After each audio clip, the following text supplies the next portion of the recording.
السلام علیکم، میں ڈاکٹر فرخندہ، ایسوسیٹ پروفیسر شعبہ اردو۔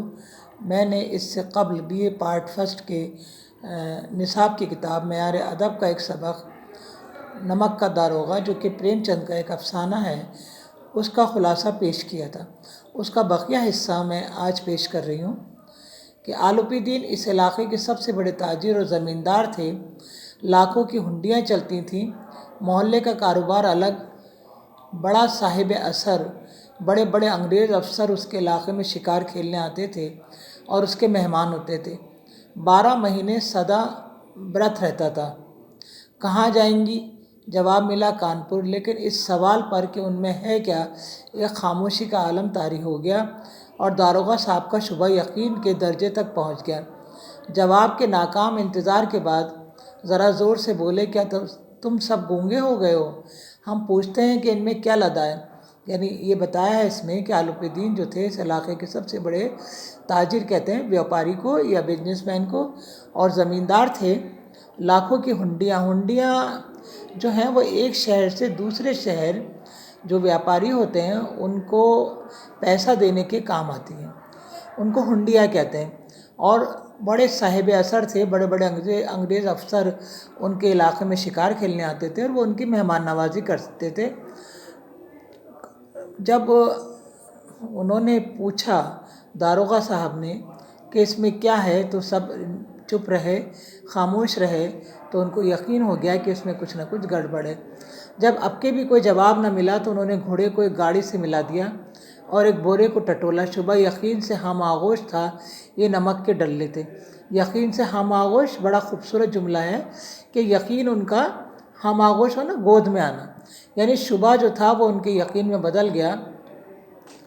پنڈت آلوپی دین اپنے سجیلے رتھ پر سوار کچھ سوتے جاگتے چلے آتے تھے کہ دفعتاً کئی گاڑی بانوں نے آ کر انہیں اٹھا دیا اور بولے، مہاراج، داروغہ نے گاڑیاں روک دیں اور گھاٹ پر کھڑے آپ کو بلاتے ہیں۔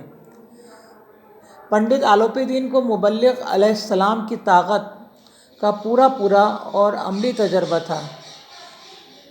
وہ کہا کرتے تھے کہ دنیا ہی کا ذکر کیا، دولت کا سکہ بہشت میں بھی رائج ہے۔ یعنی پنڈت آلوپی دین کو اس بات کا یقین تھا کہ دولت جو ہے وہ سب کچھ خرید سکتی ہے، اور ان کا کہنا تھا کہ اس کا سکہ دنیا میں نہیں چلتا، اس کا سکہ تو جنت میں بھی چلتا ہے۔ بہشت مانے جنت۔ ان کا یہ قول بہت صحیح تھا۔ قانون اور حق و انصاف یہ سب دولت کے کھلونے ہیں جن سے وہ حسب ضرورت اپنا جی بہلایا کرتی ہے۔ لیٹے لیٹے امیرانہ لاپرواہی سے بولے، اچھا چلو ہم آتے ہیں۔ لیٹے لیٹے امیرانہ لاپرواہی سے بولے کہ اچھا چلو ہم آتے ہیں۔ یہ کہہ کر پنڈت جی نے بہت اطمینان سے اپنے کپڑے لگائے اور لحاف اوڑھے ہوئے داروغہ جی کے پاس آ کر بے تکلفانہ انداز میں بولے، بابو جی آشیرواد، ہم سے ایسی کیا خطا ہوئی کہ گاڑیاں روک لیں؟ ہم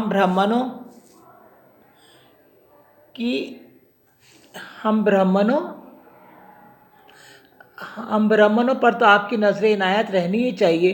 بنسی دھر نے آلوپی دین کو پہچانا، بے اعتنائی سے جواب دیا، سرکاری حکم۔ آلوپی دین نے ہنس کر کہا، ہم سرکاری حکم کو نہیں مانتے۔ سرکار کو، ہمارے سرکار تو آپ ہی ہیں، اور ہمارا اور آپ کا تو گھر کا معاملہ ہے۔ آپ کا اور ہمارا تو گھر کا معاملہ ہے۔ آپ سے باہر ہو سکتے ہیں، یہ آپ نے ناحق تکلیف کی، یہ ہو ہی نہیں سکتا کہ ادھر جائیں اور آپ سے نہ ملیں اور آپ کو کچھ بھیٹ نہ چڑھائیں، میں خود آپ کی خدمت میں حاضر ہوتا۔ بنسی دھر پر دولت کی ان شیریں زبانیوں کا کچھ اثر نہ ہوا۔ دیانت داری کا تازہ بخار تھا۔ کڑک کر بولے، ہم ان نمک حراموں میں نہیں۔